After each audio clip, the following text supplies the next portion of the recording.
Hey, Intro to Lit students, I want to give you, want to help you with lesson 1.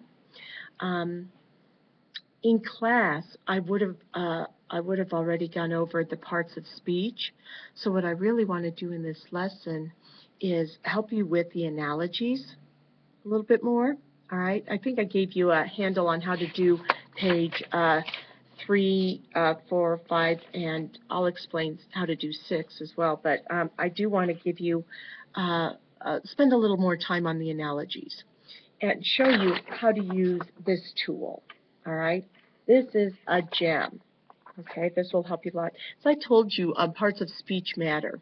So some of these words you will not have been exposed to. Some of them are actually in lesson 2. The way this curriculum works, odd lessons introduce, even lessons review. So the odd lessons are going to introduce all the words somehow in 1 and 2. Okay, and then lesson 2 will review the words. Okay, so let's turn to page 126, the analogy page, and have your cheat sheet handy. The first word is belligerent. Belligerent isn't on lesson 1, but it is on lesson 2. All right, so kind of give you some introduction here. Belligerent is an adjective. Peaceful is an adjective. Now, because they're both adjectives, you could see on your cheat sheet how you have 3 choices. All right, synonym, which means the same, antonym, opposite, or degree. What degree means is that there's they essentially mean the same thing, but one is stronger than the other, okay, with adjectives. So, let me give you a sample sentence since you may not be familiar with the word belligerent, okay? The criminal was belligerent towards the policeman who stopped the criminal in a high-speed chase, okay? He was belligerent. He fought back. He was rude. He was obstinate, stubborn, all right? He gave the policeman grief.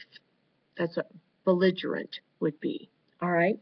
And so does that mean the same as peaceful, the opposite of peaceful? Or do they kind of mean the same thing, but belligerent is stronger? Okay, well, if you picked that they are opposites, you're right. And so if you see where the double colon is right here, right behind it, I would put A for antonym, all right? Number 2, manifest is a verb, reveal is a verb, okay? Manifest is another word that will be in the next lesson. In some of our hymns or songs in church, or even some Bible translations, they'll say Jesus was made manifest. All right, and we sing these songs around Christmas time or in Advent, and this is when Jesus was revealed to the world. All right, and he came down in flesh and was revealed to the world. So manifest is another word for reveal. Okay, and so because they're both verbs, and once again we have 3 choices with verbs, okay, we see that it is a synonym. Okay, and so right behind the double colon, we're going to put S for synonym. Number 3, meander is another word on lesson 2. Meander is a verb. Wander is a verb. Now, this summer, I discovered the Castle Rock Incline. So you walk up this incline 200 steps, and then you meander. You could go back down the steps, but I choose to meander down the hill and there's kind of a wandering path to go down from the top of the hill. All right? With that picture in mind, we can see how meander and wander, well, they kind of mean the same thing. It's kind of not a direct path, but it goes and kind of loops around down the hill. Okay? So find the match, and see, that's your job in this. Find that relationship, find the letter that matches that relationship. All right? And you're going to write that letter on the little blank, or you could highlight it. Okay? All right. Fervent is an adjective. Disciple, number 4, is a noun. Now, I love these because anytime you have a noun and an adjective, or an adjective and a noun, it can only be one relationship, and that is characteristic quality. Okay? And so, if you would please put CQ in the behind the double colon, and then find the other one that demonstrates a characteristic quality relationship. What that is saying is that a quality, something that is a part of every disciple, is that they're fervent. All right. Number 5, dexterity is a noun. Practice, in this analogy, is a noun. Now, the way I know that is because all of the other answers, second words here, these are all nouns. And so, because I have to find a match for one of them, I have to find a noun. Okay? Practice has to be a noun. Like you go to practice.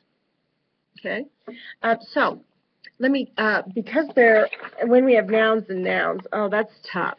We have 6 choices. So, let's talk about that. Let me give you a sample sentence. Practice, right? When I went to practice, I gained dexterity. Okay? When I tried to practice, I gained dexterity. So practice causes dexterity. All right? So you can see that on here then, we're on number 4, cause and effect. Okay? So behind the double colon on number 5, I would put CE, cause effect. Okay? Number 6, negotiate is a verb. This is one of the words from our lesson. You should be familiar with this one now. Negotiate is a verb. Diplomat is a person noun. Oh, well, I like these too because look at what we'll find here. A person noun and a verb is always going to be a performer action. PA, that's what you would put behind number 6, PA. Number 7, intact, that's one of our words. That's an adjective. Damaged is an adjective. Okay? So intact is an adjective, damaged is an adjective. Because they're both adjectives and 3 choices, you should be able to figure that out based on your understanding of intact. Okay? Let me give you help with the prefix in. We think of it as being in together. Okay? That should give you a hint. And number 8, recede. I don't think this is one of our words. It'll be next week. Recede is a verb. Withdraw is a verb. Well, let me talk about the participle of recede. Receding hairline. If you've seen somebody with a receding hairline, you know that their hairline, which is right here, it's going back because they're losing their hair. That's receding. all right? And so, or it's withdrawing, okay? So you understand, I think, what recede means there. And you have three choices, all right? Number 9. Number 9 and 10 are very similar. They show the same relationship, but the writers of this curriculum gave two great examples of just to see the little nuances of this relationship.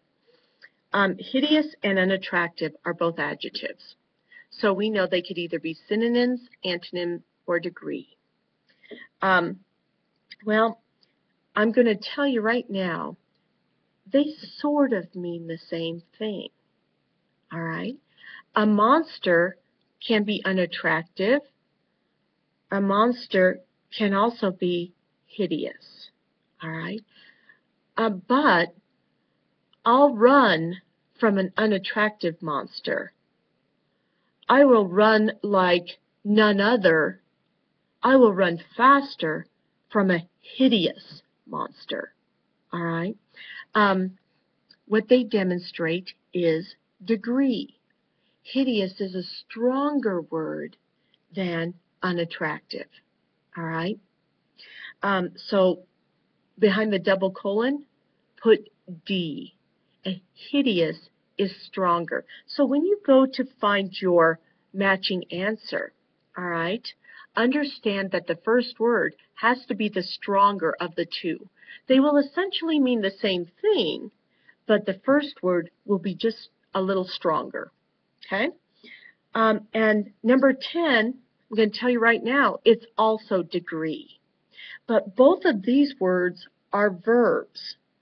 And how verbs will show degree is with regards to time. All right? Replenish and provide. Both mean I'm handing something out, or I'm providing, or giving, stocking up, that sort of thing. All right? But what differentiates the two words is the time when it happens. Provide, you're doing it right now. Replenish, you have to do after you already provided, right? You stock up on those provisions, all right? You do it again. And so let that help you find your matching answer. But once again, it too is degree. Okay. Now let's go back on the very on page 6. I think it's pretty self-explanatory, but let me help you out on page 6. It'll work with only the 10 words that you've gone through and you found the definitions for, but you will have to figure out which word works the best.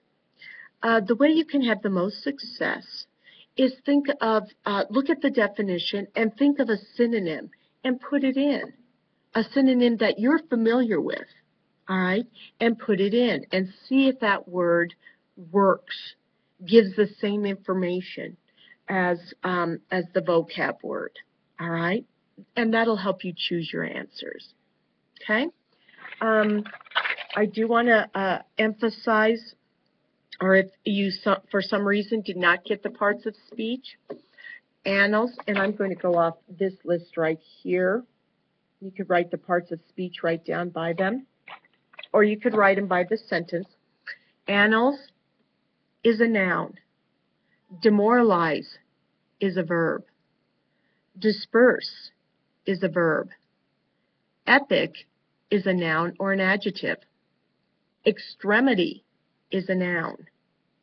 Inconspicuous is an adjective. Intact is a noun.